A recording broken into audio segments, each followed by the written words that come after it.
Le droit aérien, partie 3. Tout comme la conduite nécessite de respecter quelques règles pour conduire en harmonie avec un minimum de problèmes, c'est pareil en aviation. Voyons ensemble quelles sont les bases des règles de l'air après l'intro.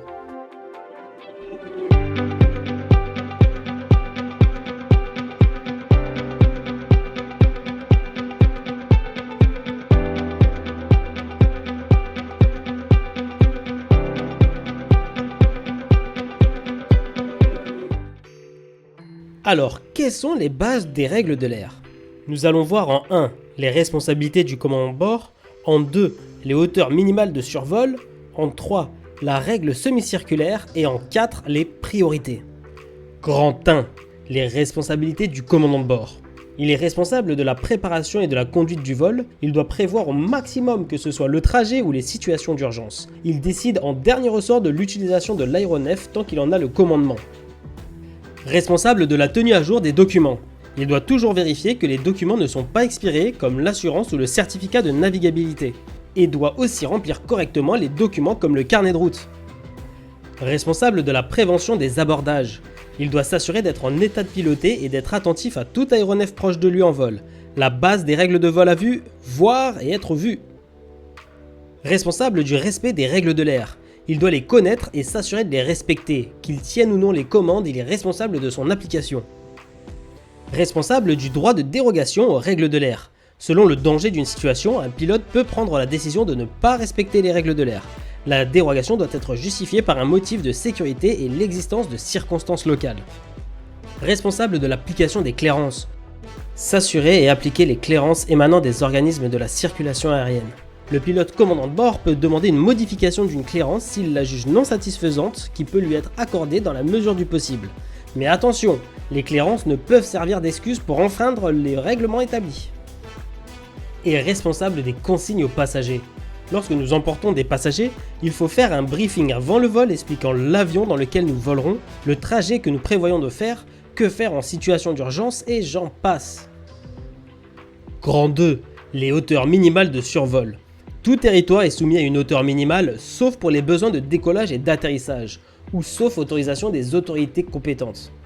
A savoir qu'un vol VFR n'est autorisé au-dessus des zones à forte densité des agglomérations ou de rassemblement de personnes en plein air à moins de 1000 pieds, soit 300 mètres, au-dessus de l'obstacle le plus élevé situé dans un rayon de 600 mètres autour de l'aéronef.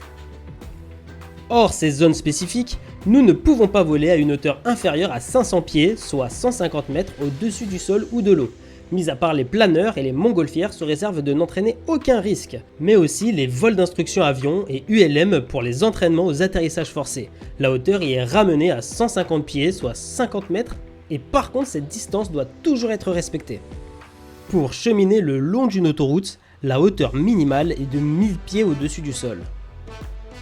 Il est ceci dit recommandé pour les vols VFR de voler à une hauteur supérieure à 1500 pieds car la plupart des avions de l'armée volent à plus de 450 nœuds à une hauteur inférieure à 1500 pieds.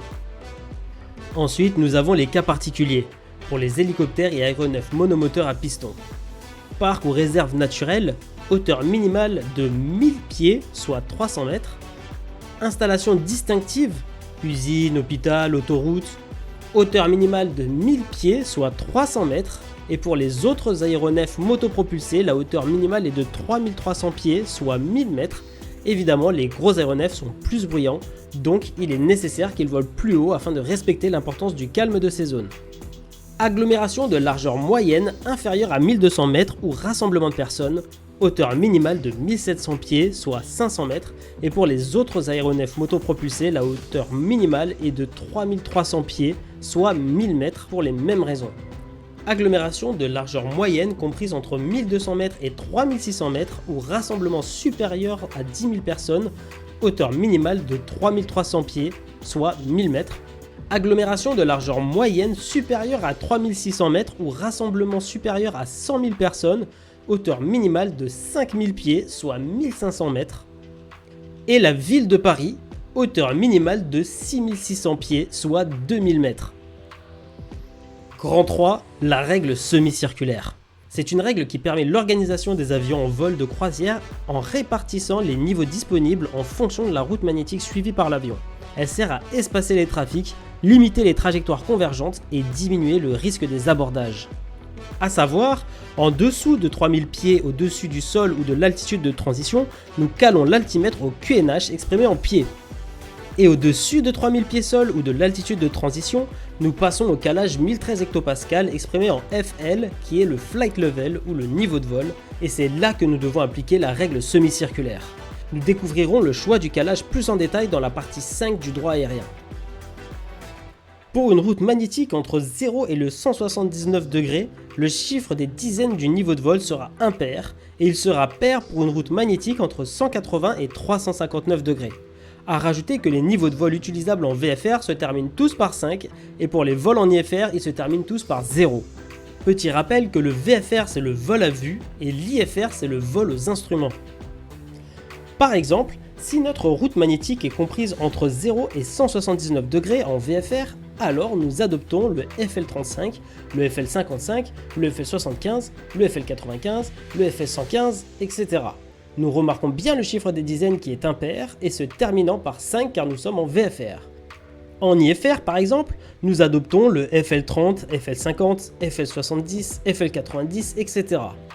Par contre, pour une route magnétique comprise entre 180 et 359 degrés, nous adoptons un niveau de vol pair plus 5 en VFR, soit le FL45, FL65, FL85, etc. Même principe en IFR, sauf que le chiffre se termine par 0, soit le FL40, FL60, FL80, etc. Un mémo technique qui est appris à quasiment tous les pilotes, il faut se dire que si nous partons en direction de l'Italie, alors c'est impair, et lorsque nous partons en direction du Portugal, alors c'est pair. Voici un exemple pour mieux comprendre l'importance de la règle semi-circulaire. Ici, nous avons au-dessus de l'altitude de transition 4 niveaux de vol à partir du FL35.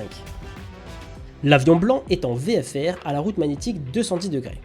Comme nous l'avons vu, un avion en VFR pourra voler au FL35 ou au FL45. Et sa route étant en direction du Portugal, alors il faut que les chiffres des dizaines soient pairs.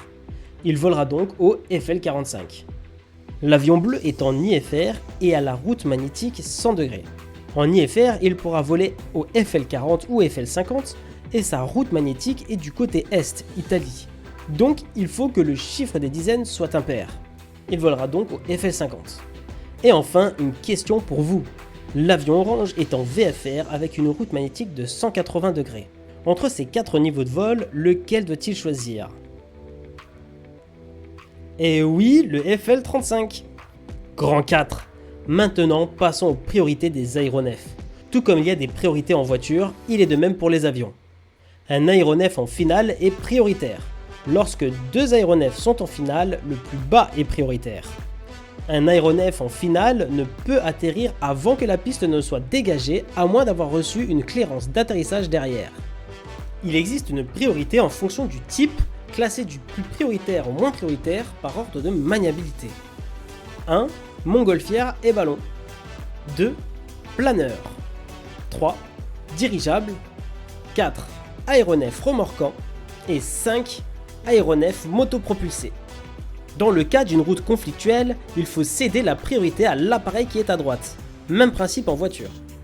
Dans le cas d'un face-à-face, les deux appareils doivent orienter leur trajectoire sur la droite pour éviter l'abordage. Dans le cas d'un dépassement, celui qui dépasse doit le faire sur la droite et l'appareil qui est dépassé est prioritaire.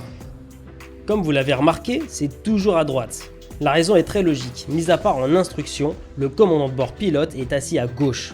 En faisant toutes les manœuvres à droite, cela lui permet de garder un bon visuel sur l'autre appareil, se trouvant à gauche, afin de mieux veiller à l'anti-abordage. Pour rajouter un détail sur les priorités, le commandant de bord peut demander une clairance comportant une priorité, et il peut être tenu de fournir un rapport expliquant les motifs de la demande.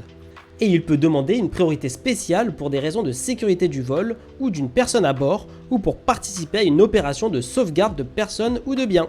Et concernant les règles sur la circulation d'aérodrome, il faut savoir que si un appareil ne prévoit pas d'utiliser l'aérodrome, alors il doit se tenir à l'écart des circuits, sauf clairance bien sûr. Et voilà! Merci d'avoir regardé la vidéo jusqu'au bout, n'oubliez pas de liker, commenter et partager. Et abonnez-vous pour plus de contenu sur l'aviation légère. A très vite!